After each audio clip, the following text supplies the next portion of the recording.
Halo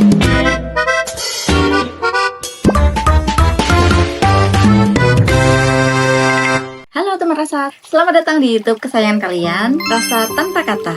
Tempat di mana kamu nggak perlu banyak bicara, cukup jujur sama rasa. Episode kali ini berbeda karena tentang cinta terlarang. Istri yang memimpikan lelaki lain, wajarkah itu? Dan apakah istri tersebut menceritakan kepada suaminya? Dan bagaimana nasib rumah tangga mereka? Tanpa berlama-lama, mari kita simak ceritanya di Tell Something to the World. Oke, teman rasa kita kali ini namanya Ella.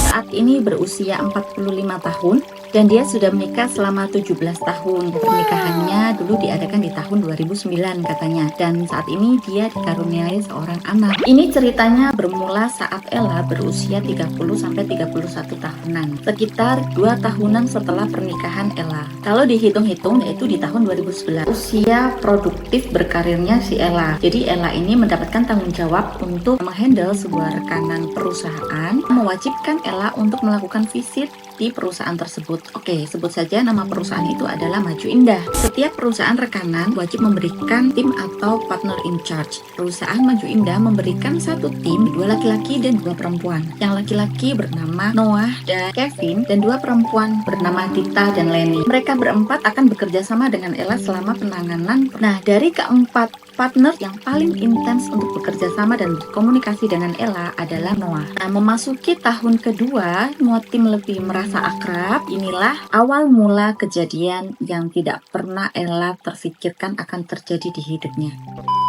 Ella melakukan visit ke perusahaan yang ditangani sekitar 2-3 kali dalam sebulan. Berarti sesering itu dia akan bertemu dengan keempat orang tersebut, termasuk dengan Noah. Ella menceritakan kalau semua obrolan, komunikasi, hal-hal yang dibahas itu hanya fokus seputar penanganan pekerjaan. Tidak ada yang lebih yang terjadi antara Ella dan Noah. Bahkan tidak pernah sekalipun chat di luar dari pekerjaan utamanya. Ella merasa bahwa sangat connect untuk berkomunikasi dengan Noah. Ella ada di keuangan dan gak usah disebutkan, nanti tahu. Suatu hari setelah pulang dari visit, Ella pulang ke rumah, bercanda dengan anaknya, bertemu dengan suaminya, melepas lelah, saling bercerita apa yang dilakukan hari ini. Di saat tidurnya itulah Ella untuk pertama kalinya memimpikan seorang laki-laki dan itu bukan suaminya. Kalau kalian tahu pasti kalian sudah bisa menebak atau mengira-ngira siapa lelaki yang ada di mimpi Ella. Dia adalah Noah. Di dalam mimpi itu awalnya Noah dan Ella hanya bertemu dalam pekerjaan dan di lingkup perusahaan. Ketika Ella terbangun di pagi hari, Ella hanya merasa bahwa pekerjaan itu terbawa sampai ke dalam mimpinya Ella. Namun Ella merasa kok tiba-tiba sekali bisa memimpikan Noah, sesosok laki-laki yang sebenarnya tidak ada hubungan apapun dengan Ella. Ella bercerita dia itu jarang atau bahkan tidak pernah bermimpi dengan laki-laki yang tidak memiliki hubungan asmara dengan Ella. Nah, jika mimpi sekali atau 2 kali itu adalah hal yang biasa, bagaimana kalau berulang dalam waktu yang cukup lama? Ella cerita awalnya sebulan sekali, menjadi 2 minggu sekali, kemudian semakin intens menjadi seminggu sekali, bahkan bisa seminggu 1-2 kali. Ella di sini masih berpikir bahwa semuanya itu hal yang wajar karena dari pekerjaan yang dia lakukan di pagi hari mungkin terbawa pada saat mimpi di malam hari. Namun Ella juga mempertanyakan kenapa tidak artis Korea. Jadi kalau kita bangun di pagi hari itu bikin mood bisa lebih seger gitu kan. Nah, Ella mempertanyakan kenapa harus Noah? Kalaupun mimpi itu dari alam bawah sadar kita, Ella berpikir apakah memang Ella menginginkannya? Ella merasa Ella tidak punya perasaan apapun kepada Noah dan tidak melakukan hubungan di luar dari pekerjaan. Jadi seharusnya kalaupun Ella memimpikan hanya 1-2 kali saja, tapi tidak intens dalam waktu 1-2 kali dalam waktu seminggu. Iya sih, itu kalau menurutku pribadi sih itu sedikit aneh, nggak wajar nggak sih? Bagaimana kalau menurut kalian? Mungkin ada yang mengalami, bisa tulis di kolom komentar ya. Sumpah sih aku merinding banget saat baca chatnya dari Ella ya. Sumpah, sekarang pun aku merinding sih. Sebenarnya nggak ada hal yang horor atau gimana, cuman dari cerita yang Ella kirim chatnya ke aku sudah merasa bahwa ini sesuatu yang nggak wajar sih kalau kita memimpikan orang yang sama dalam waktu yang cukup lama dan itu berulang gitu. Kalian tahu apa yang lebih aneh dari mimpi Ella? Di setiap mimpi yang dimimpikan oleh Ella, ceritanya punya pola yang sama. Ella selalu dalam kesulitan, kesedihan, kehilangan, atau musibah yang membuat Ella ini sendirian, tanpa keluarga yang mendampingi. Dari ketemu yang secara profesional di alam mimpi, kemudian beralih menjadi kehilangan keluarga karena bencana. Mimpi berikutnya, Ella ditinggal oleh keluarganya, dan beberapa kali terakhir Ella memimpikan dia ditinggal oleh suaminya. Nah, dan setiap kali Ella bersedih, muncullah Noah sebagai penolong atau penyelamat dalam hidupnya Ella. Nah, seolah-olah di dalam mimpinya tersebut, Noah ini berbicara, "Tenang, ada aku yang akan menyelamatkanmu dan aku akan membersamaimu, aku akan lindungimu." Dan seiring berjalannya waktu, mimpi ini berubah. Biasanya hanya bertatap muka, kemudian Noah berani untuk berbicara, dan yang terakhir Noah berani untuk bersentuhan fisik, yaitu memeluk si Ella di dalam mimpi. Dan kalian tahu nggak sih itu berlangsung berapa lama? Mungkin 1 bulan, 2 bulan? Oh no, itu berlangsung selama 1 tahun. Jadi artinya apa? Setiap seminggu sekali Ella ini bertemu Noah di kehidupan nyata, dan di malamnya Ella akan bertemu dengan Noah di alam mimpinya. Gila sih. Selama 1 tahun, dia memilih diam dan memendam cerita itu, bahkan ke suaminya sendiri. Tapi ada perasaan bersalah kalau ini berlangsung terus, artinya Ella berselingkuh dari suaminya. Ella takut berdosa jika ini memang dianggap zina. Di dalam mimpi tersebut, Ella menjalani kehidupan dengan lelaki lain. Ella juga sadar jika membiarkan mimpi ini terus-menerus berlangsung, ini bisa membahayakan dirinya dan juga rumah tangganya. Aku membacanya sih percaya sih, maksudnya gini, kalau kita memimpikan seseorang 1-2 kali sih wajar ya, tapi kalau memimpikan orang yang sama terus menerus dan itu berulang, satu, apakah memang Ella mempunyai rasa kepada si Noah, atau ada sesuatu yang salah terhadap Noah, iya kan? Ella takut menceritakan kepada siapapun, namun Ella juga takut jika membiarkan ini berlama-lama, nanti akan menimbulkan kesalahpahaman dan membuat rumah tangganya juga berakhir. Dan satu hal lagi, Ella takut jika membiarkan mimpi ini terus-menerus bisa berubah jadi kenyataan, karena Ella menuliskan Ella sedikit terpengaruh dari segi fisik maupun dengan psikisnya. Dan di akhir tahun 2012, Ella akhirnya memberanikan diri untuk menceritakan kepada suaminya dari awal hingga mimpi yang terakhir dengan sangat hati-hati dan dengan bahasa yang tertata agar suaminya tidak tersinggung. Kalian tahu respon suaminya seperti apa? Sama seperti aku ketika membaca chatnya si Ella. Suaminya bertanya apakah Ella ini lagi bercanda, karena ini ceritanya tuh seperti cerita rekayasa gitu loh. Malah suaminya menggoda, sebenarnya Ella ini naksir kepada si Noah. Dan suaminya menanyakan bagaimana para si Noah dan bagaimana sikap atau perilaku Noah selama bekerja sama dengan Ella. Ella menjelaskan dengan serius dan sejujur-jujurnya bagaimana parasnya Noah dan sikapnya Noah kepada Ella, begitu pun juga Ella kepada Noah selama pekerjaan. Tidak ada hal yang aneh menurut Ella. Nah, dari situ karena suaminya ini melihat Ella menjelaskan dengan sangat serius, akhirnya suaminya ini menanggapi dengan serius pula. Suaminya mengajak Ella untuk semakin mendekatkan diri kepada Tuhan dan menguatkan hubungan rumah tangganya agar semakin harmonis. Sisi lain, Ella juga menceritakan kepada kakak perempuannya yang ia percaya. Dia menceritakan semua kejadiannya, runtutannya, dan bagaimana kali terakhir mimpinya. Dan kakak perempuannya juga menanggapi cerita Ella tersebut dengan serius. Kakaknya memahami bagaimana situasi Ella. Dan beberapa hari kemudian, kakaknya memberikan kabar tetap berhati-hati, termasuk kepada lawan jenis, dan hanya bersikap sewajarnya saja.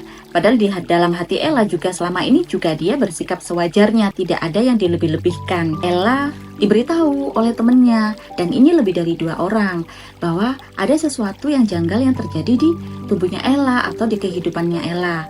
Jadi ada sesuatu atau seseorang lebih tepatnya mendoakan Ella, tetapi dalam konteks yang tidak wajar. Nah, akhirnya beberapa teman itu juga menyarankan Ella untuk berhati-hati dan semakin menguatkan hubungan rumah tangganya. Awal tahun 2013, Ella, anak dan suaminya berlibur ke rumah ibunya suaminya, yaitu mertuanya Ella. Sebut saja dengan Bunda. Di rumah Bunda, Ella ini sebenarnya sangat gelisah, guys. Dia menimbang-nimbang apakah dia perlu menceritakan atau hanya memendam saja, karena Dia menceritakan kepada suaminya, respon suaminya juga awalnya tidak percaya.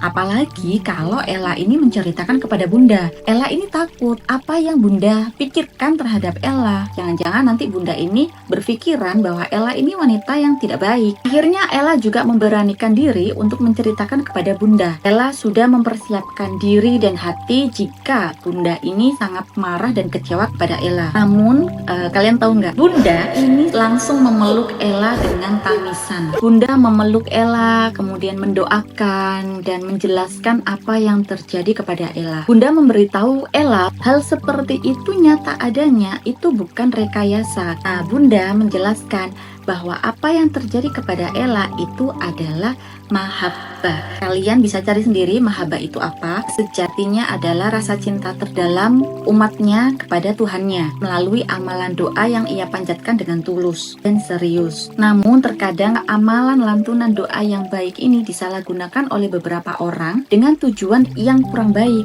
Nah, ini yang terjadi kepada Ella. Bunda kemudian memanggil anaknya, yaitu suaminya Ella, dan akhirnya menjelaskan kepada Ella dan suaminya tidak boleh dianggap remeh. Ini harus ditanggapi dengan serius dan Ella harus segera membentengi diri dengan doa, dan Ella dan suaminya harus semakin menguatkan hubungan agar rumah tangganya tidak terganggu dengan kejadian-kejadian yang bisa merusak rumah tangga. Bunda bilang bahwa Bunda akan membantunya dengan mendoakan lantunan-lantunan doa yang Bunda yakini. FYI ya guys, Ella ini bercerita kalau bundanya ini punya tingkat spiritualitas yang di atas rata-rata. Jadi Ella sih membahasakannya Bunda nih kalau berdoa itu kayak langsung tembus langit, kayak gitu loh. Akhirnya ketika liburan sudah usai, Ella dan suaminya dan anaknya kembali ke kota untuk menjalani hari-hari seperti biasa. Dan setelah beberapa hari, Bunda menelpon Ella menanyakan kabarnya. Ini nggak relate sih sama mertua yang bisa jahat sama menantunya.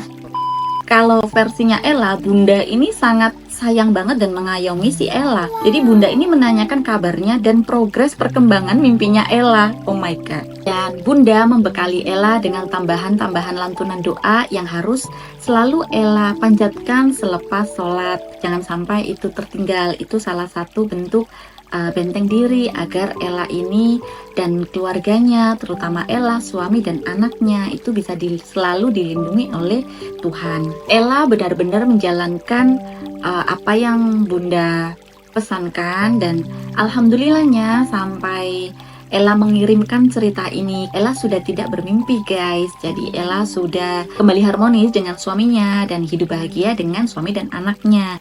Oh iya, sedikit informasi, Ella juga menceritakan bahwa selama setahun ketika Ella ini bermimpi, hubungannya dengan suaminya ini memang sedikit agak renggang, bukan renggang yang menjauh atau sampai bertengkar, enggak, cuman lebih sering untuk selisih paham. Ella nggak tahu apakah memang ini karena mimpinya atau memang karena dia dan suaminya ini sama-sama capek. Kemudian biasanya kalau orang capek itu kan lebih sering bisa berselisih paham ya. Nah, itu yang terjadi sama Ella. Dan sebenarnya semua teman-temannya Ella, kakak perempuannya Ella, kemudian sama bundanya, sebenarnya tidak ada yang merujuk kepada Noah yang ada di dalam mimpinya Ella, tetapi Ella ini berasumsi bahwa yang memanjatkan doa kepada Ella atau yang melakukan mahabbah ini adalah Noah. Tapi ini hanya asumsinya Ella ya, karena hanya Noah yang muncul di dalam mimpinya Ella secara intens, dan itu berlangsung selama 1 tahun. Sebenarnya ini bukan cerita yang tidak tersampaikan atau yang belum Ella ceritakan kepada siapapun. Tadi Ella kan memang memendam selama 1 tahun, dia memilih diam. Tetapi pada akhirnya Ella ini memberanikan untuk menceritakan kepada suaminya, pasangannya, kakak perempuannya, kepada bundanya, dan terutama kepada ibunya. Dan alhamdulillah semua orang yang mendengar ceritanya Ella, termasuk keluarganya, orang-orang yang tersayang, tidak meninggalkan Ella, kemudian tidak menghakimi Ella, dan tidak berprasangka buruk kepada Ella, lalu mendoakan pernikahan dan hubungan rumah tangganya bersama anak dan suaminya.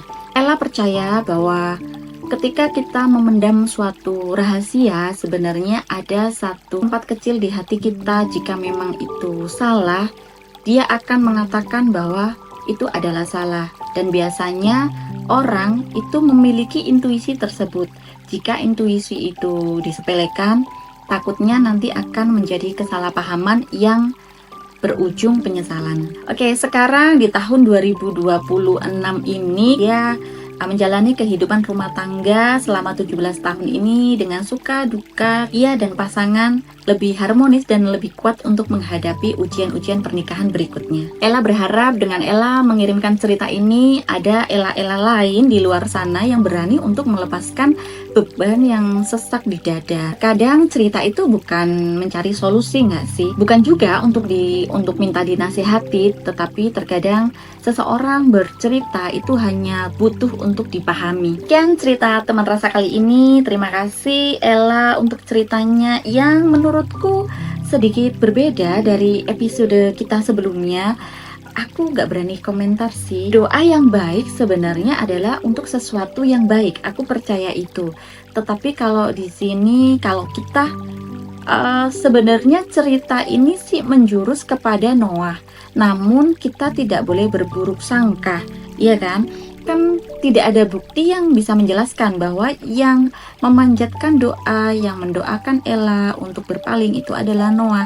Ini adalah asumsi dari Ella sendiri, karena ada beberapa teman yang memberitahu ciri-ciri atau hal-hal yang menjurus kepada Noah. Tetapi Ella juga tidak berani menuduh, Ella juga tidak berani mengatakan bahwa ini semua terjadi karena mimpinya dengan Noah. Gitu ya guys, tolong digarisbawahi.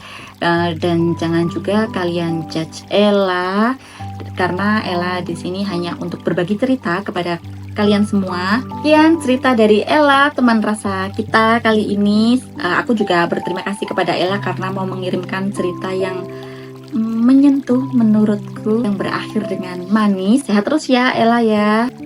Jangan lupa kirimkan cerita kalian ke email rasatanpakata.cerita@gmail.com di bawah ini. Jangan lupa like, share, comment, and subscribe. Bye-bye.